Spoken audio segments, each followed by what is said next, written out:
Either it's Carl or Win the Common Magician, and I've got something interesting to show you. I've got a deck of cards here, and I want you to think, don't say it out loud, but I want you to think of any card at all from a deck of 52, any card at all that comes to mind. And I want you to just concentrate on that. And you're thinking about your card. Concentrate. Concentrate. Out loud, what is your card? The Five of Hearts?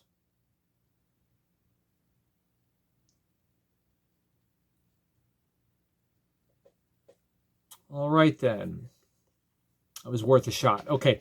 I know that was cheap. Let's try something else. I want you to think of a card. It could be the Five of Hearts. Could be anything. It doesn't matter. But don't say it out loud. Don't tell me what it is. I'm going to spread the cards right here. And I want you to just reach out. I'm going to turn away, but I want you to reach out. I want you to find your card and take it out. Take it out and keep it aside. Let me know when you've done that. So go ahead and take out your card. So let's say you take out this one right here. You take it out. You've done that. Okay, very good. Now what I want you to do is I want you to show that to everybody so that everybody can see what the card is. Go ahead and show that out. I'm not going to look. I'll look away.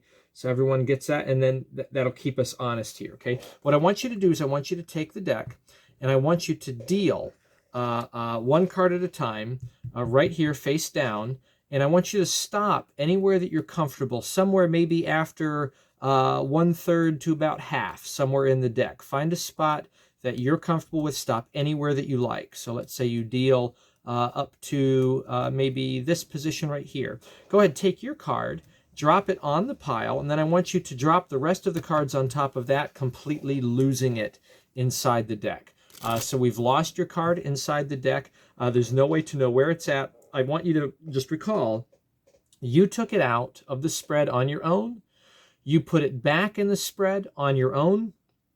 I have not dealt with the cards. There's no way that I could know what it is. You have not said what it is out loud. You have not written it down anywhere. It's only in your head and in the minds of the people that you're with. So what we're going to do is we're going to try to find your card. Now, there's no way that I can find your card because I'm not that good of a magician, as you saw earlier. But what we're going to do is I'm going to have you find your card. Okay, so you're going to find your card here. And the way we're going to do this is very curious. What I'm going to do is I'm going to spread the cards like this. And I want you to reach out and touch anywhere in the spread. In order to do this, we've got a die. And I'm just going to have, I'm going to roll it here. And this would represent your free choice. So we'll go here. Let's say we go to this spot right here. I'm going to break off.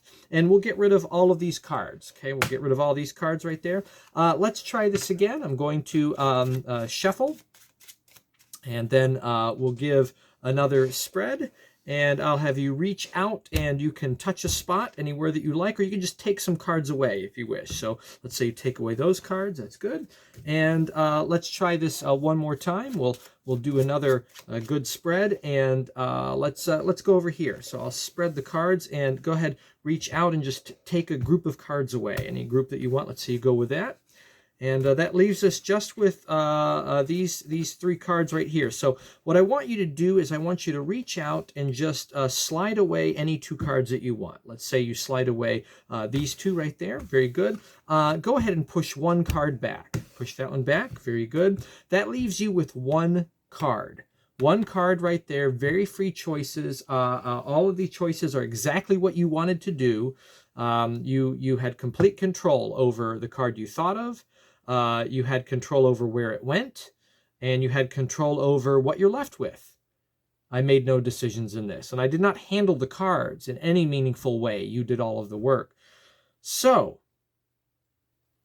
that leaves us at this point. You're thinking of this card. Everybody else knows what it is. For the first time, tell me, what card are you thinking of? And it is the Six of Spades. So this is a approach that you can use in an improvisatory way to improvise with a shuffled deck of cards. So this is with a randomly shuffled deck of cards. It's in use, and we improvise on a thought of card. Now, you'll notice that I started this with a little bit of a gag. There's a couple of ways that this can be played. You could have someone think of a card, and then you can just randomly take one out. like this, and you can have them name the card and then just put it right back in when it's wrong, right? As a joke. The other way you could do it is you can have them think of a card, don't say it, and say, is this your card? The classic card trick. It's not their card, and you end it with the line, well, it's worth a shot, right? And you put it back in. I really like this gag. I can't remember where I saw it first. I saw it a long time ago when I was a teenager. I saw it again. Someone did it on Fool Us. Was the most recent time I saw that. But I remember as a kid, if you know John Burns, the magician that was on Fool Us many seasons ago, he did the cheese trick. I actually went to school with John. I went to high school with John, and I remember in that circle somebody did that. And I can't remember where I got it from or where they got it from. It might have been him. I can't remember. But fun gag. You take the cards, you spread them like this. Okay, you just do a push spread, a push fan. And then what I do is I push the bottom back.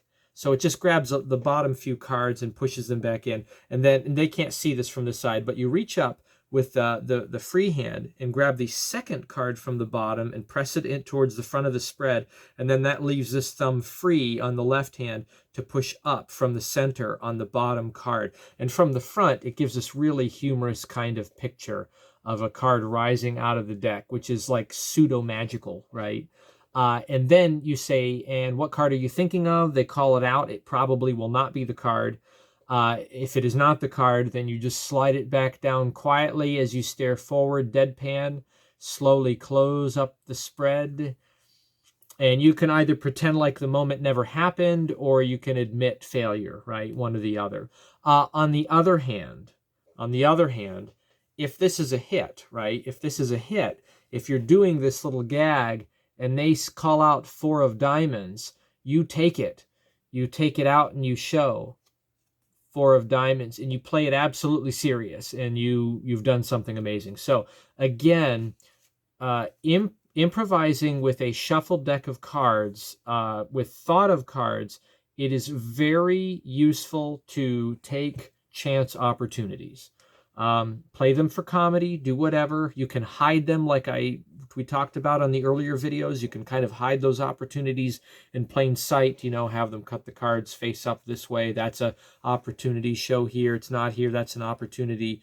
You can do all of this stuff either hidden away, buried in the presentation, or do it very overtly and play it as a gag when it fails. Doesn't really matter, but take chances. Now we get to the real meat and potatoes of the handling. So what's happening here is they are thinking of a card, and the way you deal with a thought of card from a shuffled deck, one way that you can manage it is have them take the card out. Have them take it out. Relinquish control of the deck and have them do the work, and use some automatic placement type principles and various other key card type principles to find it again. Now, this is not really a key card effect in the way that most people know it, but it is a key card effect. So let me explain what's going on here. So you spread the cards out, have them look through, and they will take a card out, the one that they're thinking of. It's a thought of card. It's not a picked card, but one they were thinking of.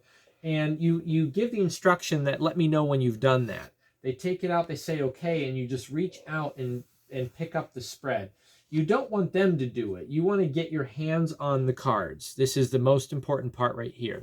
Now, I played it different in the video camera because it's just me.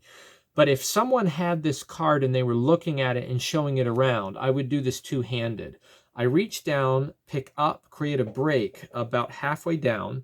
I lift in the back, create a break. And then what I do is I give a bridge crimp, a concave bridge crimp, pushing up. And what I do is I take my thumb and I push down on the pack so that I can get leverage and squeeze concave the back edge of the bottom half. And then it puts a crimp in the back. And I do this in the hands, very, very innocent kind of situation here, right? They can't see what's going on, as they are looking at the card and showing it around. What I now have is I have a pretty hefty crimp in that deck. Okay, pretty hefty crimp on the bottom half of the deck. So now what they can do is they can take their card and they can insert it back in a special way, which is going to place it against this crimp. You let them take the cards, and in their minds, you've not handled them. They're the only ones handling the cards, and say, go ahead and deal down. And I want you to deal until you get about a third, maybe, halfway through. But just stop at a place where you're comfortable. And they'll stop at some point. You could have them drop a few packets down, have them cut. You can have them do whatever, as long as you don't get past this crimp. And then what they're going to do is they're going to place their card on top of that pile and then drop the rest of the pack, which is where the crimp is at, on top. Now I have a situation where when I pick up the cards, I have a really good open gap right above their card. Okay, now here's the way I like to handle it. I pick up the deck and then I do a false wash, like a zipper kind of wash. I dribble the cards outward very lightly, because what you don't want to do is you don't want to dribble very hard so that you ruin your crimp. But if you dribble very lightly out and then back, and make sure that there is a track, that the cards stay stepped with each other all the way out. Reach out to the apex of that angle, and then you can push the cards together. These cards will not interlace. They look like that's exactly what they're doing, but actually, because they're in step, they will kind of hop over top of each other without interlacing. So you start at the peak, push your way back. It looks like you've pushed them together, then push them together front to back, and then you can square them up in the usual way. The deck is in the exact same order it was in, and I have not harmed my crimp. Now I can square up, hold it perpendicular, that crimp opens up nicely for me, and then I just merely cut the deck like that, and I've controlled their card to the top. So that's the procedure. It's actually very easy, very, very simple kind of handling here. There's no real major sleights going on. That crimp is easy to do under cover with the appropriate misdirection and total cover. The table wash is quite simple to do, and obviously dividing at a very big open gap is very simple to do. So now we're left in this state here where we're going to have them get down to their chosen card. So what I do is I spread. Doesn't really matter which way you go, as long as you keep in mind where the card is at, because it's going to be on the top, then it's going to be in the bottom. We're going to switch places a few times here. So we know that it's on the top. They pick a spot, and this is often attributed to Max Maven or Ricky J, or both. I believe I believe that Joby in his Card College Lighter series, in one of those volumes, he covers a trick where he does this, and he talks about how this is Maven and Ricky J. And those are the only two people I've ever really seen do this, at least the initial one. So it's a really great kind of treatment for equivoque that doesn't look a lot like equivoque. They reach out, they pick a spot. You want to eliminate all of the cards that are on the side opposite of the force card. So if they hit here, you eliminate everything over here and take those away. Then you pick up the remaining cards, and then I'm going to thumb off and shuffle the force card to the bottom. Then I'm going to, this is more of the Ricky J handling. That first one's kind of the Maven version. This is the Ricky J one. My force card's on the bottom. I'm going to spread toward a spectator, and I say reach out and take a group away. They reach out and take a clump away. I pick those up. I put them over here, pick up the remainders, and then I can shuffle the force card to the top now. And then I do the same thing again, but this time I'm going to spread away from another spectator, pulling it away. And they can reach out and take a clump. And you want to get down to 3 or 4, maybe 5 at most cards, and then you're set for classic equivoque. What I like to do is whenever I'm down to the last ones, the card is on the top or the bottom, I like to put it in the middle or second from a side, but not on the end. Okay, so that it's not very apparent. So force card's now in the middle, and then you do classic equivoque. Best way to do equivoque, as I've talked about on this channel before, is, in my opinion, is to have them just take 2 right away. I say, can you just slide 2 away? And I motion, slide 2 of them away. So they slide away 2 cards, say they take those 2. This is the force card. I take the remaining one, I just pick it up, discard it, and I say, slide 1 back. Doesn't matter what they slide back. If they slide back the force card, that's the one we're left with. If they slide back the discard, that's even better, right? I take that and then I drop it, and they are left with one card there, one way or the other. And then you're left with the reveal. For the first time, what is the card you're thinking of? 9 of diamonds. There it is. So equivoque management of the spread of cards, and you're forcing to one end. Very basic controls. But again, I want to take you back to that principle. When you're dealing with a shuffle deck in improvising in that situation, and you want to deal with thought of cards, one strategy is to have them remove it so that you're doing it hands off. They're the ones handling the cards. Get your hands on the remaining cards that are not interesting at the moment. Do a very simple bridge type crimp so that you can have an automatic placement that they will do to put the card next to that crimp, and you can always get back to it at that point. You don't even have to get back to it to control it. You can merely use a crimp like this in this kind of a setting to get it to a place where you can glimpse it. If you can get it to the bottom and get a peek, then you can have them shuffle, right? You can just give it a cut, have them shuffle, and you can reveal it any way that you want. And you've essentially had no control over the deck, as far as they can tell. I talked about in the previous video about what is handling the deck. Handling the deck is anything that looks like a potential for sleight of hand. This is not a potential for sleight of hand when they have their card of interest. This is not suspicious. It is to a magician, but it is not to any spectator. This is not suspicious. If you pick them up and you set them down, that is really innocent, really innocent. It's a completely forgettable moment. You can easily claim doing something like that you didn't touch them, that you did not handle the cards, you had nothing to do with it. They did all the work. You can totally go there. You can absolutely make that claim, and it can be really as true as you want it to be, because in their mind and in their recollection, which is fairly complete, you didn't handle the cards. You didn't really do anything with them. Picking something up and moving it is fair, completely fair. Only in magician's terms do we call that unfair.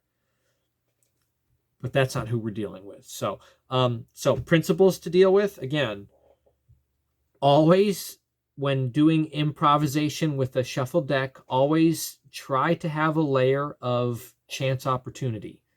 Play it for comedy, play it innocently, play it hidden. Doesn't matter, but do it. Do it as much as you can. Try to have chance opportunity and allow that to play out, because when it does, it's great. Okay. First thing. Second thing, when dealing with thought of cards, play around with the concept of having them remove the card and put the card back in, managing it that way, and then getting down to it.